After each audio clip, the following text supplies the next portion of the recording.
I'm Bob Milliken. I was born in Hannah, Wyoming in June 6, 1922,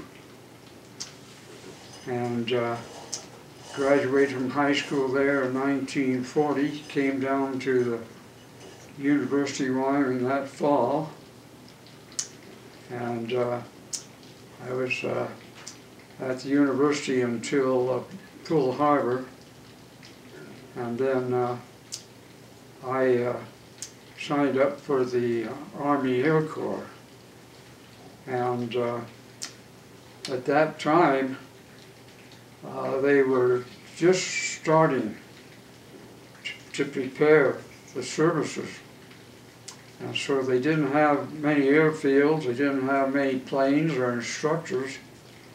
So they said, well, you just go home or just wait until we call you.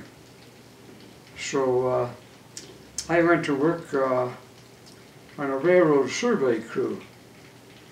And then in 1943, I was called to active duty. And I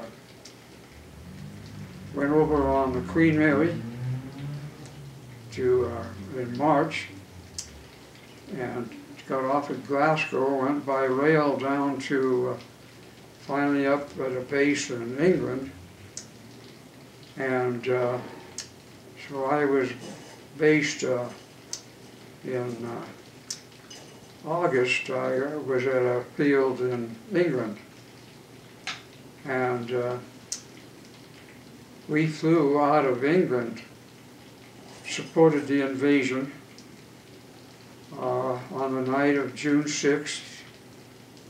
I flew on the right flank of the invasion fleet. Took off in dusk, and I was on the right flank. There were 5,000 craft in the invasion fleet, 2 battleships, the Texas and the Arkansas, and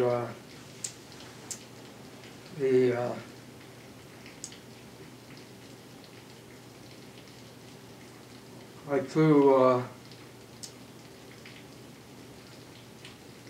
in that invasion fleet. It was amazing to see that armada, and we went over. We were on radio silence, and we got a call of 2 enemy aircraft over the beach. And we went over and didn't see anybody, but I've read since that there were 2 German fighters over the beach, but they didn't sight the invasion fleet. Wow. Which was probably a good thing, because if we'd been engaged, it would have been on the air and we would have been tipped off. Yeah, that's amazing they didn't see you. So they didn't know we were coming until they saw the invasion fleet coming over the horizon. And so in April I was in England, in August I went over to a A11, which was Advanced Airfield number 11, as they were established, the assigned numbers. And so I was involved in the invasion,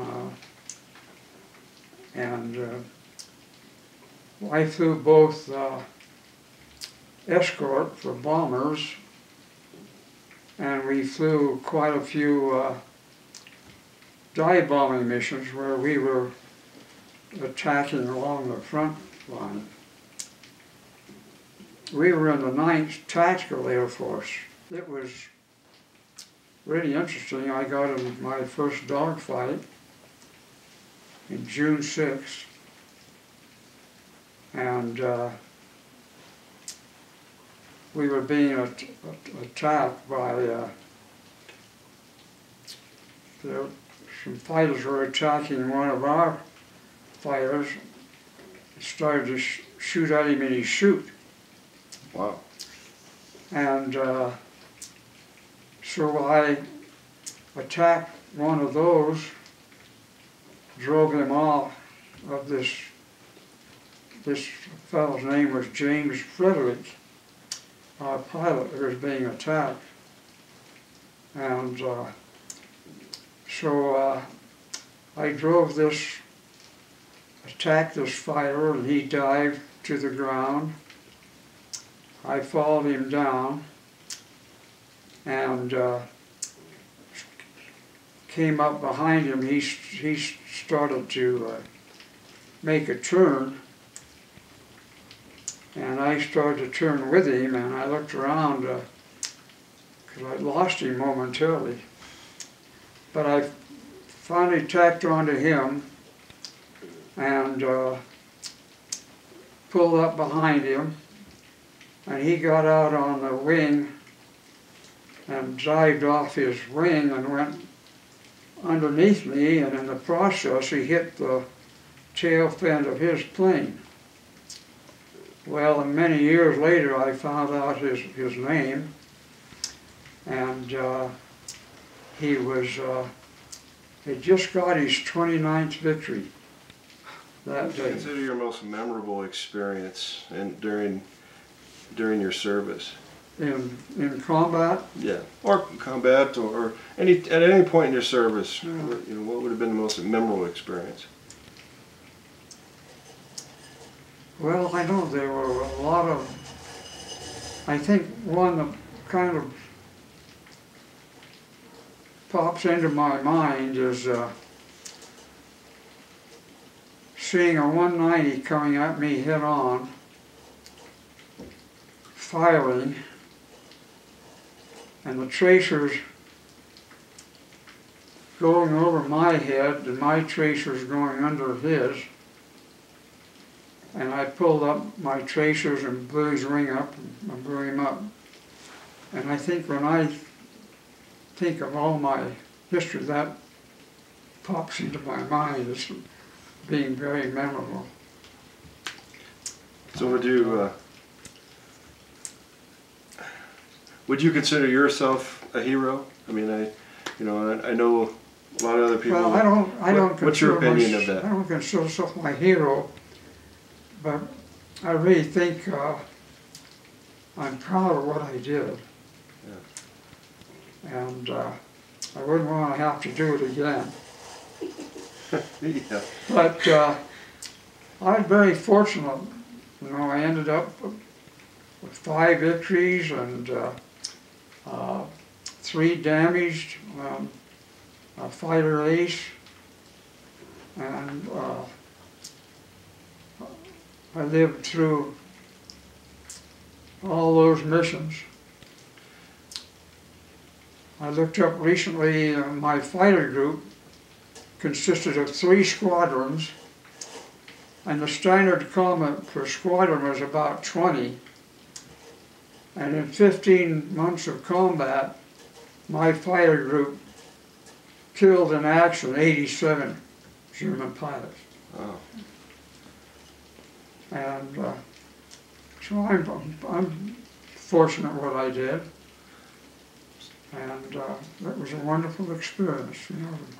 So you had 5 confirmed kills, correct? And then there was 1 that was unconfirmed. Is that if I well, understand yes, right? I have 5 confirmed kills and 3 damaged, and some of those I know were kills, but I couldn't get them confirmed. I had one where the camera didn't work, and that was one of my biggest dogfights. Other than that, I would have a lot on film.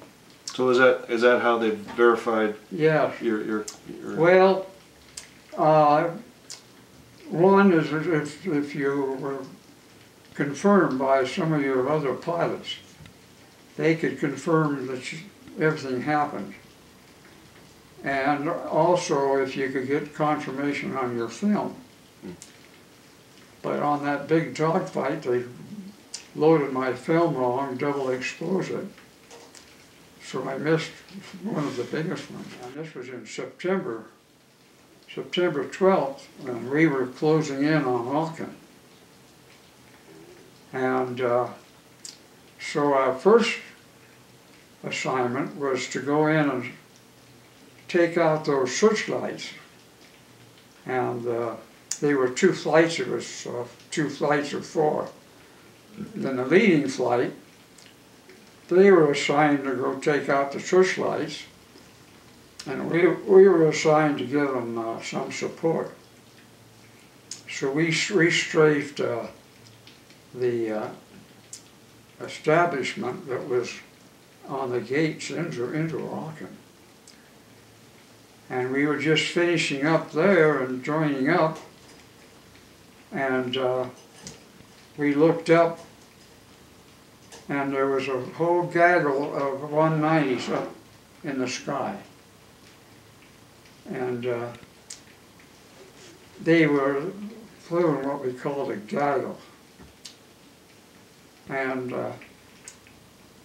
so I was in a high-speed climb trying to take my flight up to join them, and they attacked. And that's when this one came in a head-on pass, and I blew him up. And then they